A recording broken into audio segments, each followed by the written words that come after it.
বাসায় কাজ করতেছিলাম, হঠাৎ নিচ থেকে ফোন আসছে যে আপু আপনার একটা পার্সেল আছে, রিসিভ করেন। এটা শুনে তো আমি অবাক, কে পার্সেল পাঠালো, আমি তো কোনো কিছু অর্ডার করিনি। তারপর নিচে চলে গেলাম, নিচে গিয়ে দেখি এত বড় একটা পার্সেল, এটা কিসের পার্সেল, আমি অবাক। অবাক হয়ে হাজব্যান্ডকে ফোন দিলাম, হাজব্যান্ড বললো এটা তোমার জন্য সারপ্রাইজ, তুমি খুলে দেখো। খুলে দেখলাম এখানে রিগেলের একটা ডাইনিং টেবিল। ডাইনিং টেবিল দেখে তো আমি বিরক্ত হয়ে গেলাম, কেন, আমার ঘরে তো একটা ডাইনিং টেবিল আছে, যদিও এটা আরএফএলের ডাইনিং টেবিল, তারপরেও তো আছে, এত টাকা খরচ করার কি দরকার ছিল।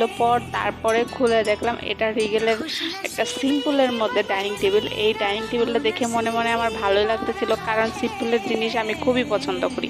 তবে রিগেলের জিনিসগুলো কিন্তু সব সময় ভালো হয়, এগুলো সিম্পল থাকলে এগুলো কিন্তু মোটামুটি ভালো দামেরই হয়।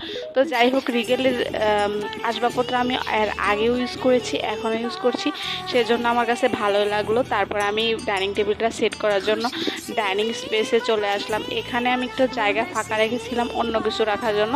তারপর যেহেতু একটা ডাইনিং টেবিল আছে সেখানে রেখে তারপর এখানে আমি ডাইনিং টেবিলটা সেট করলাম। তবে ডাইনিং টেবিলটা দেখে আমার খুবই ভালো লাগছে। তবে কেমন হলো তোমরাই জানাবে। ওকে, থ্যাংক ইউ, ভালো থাকবা।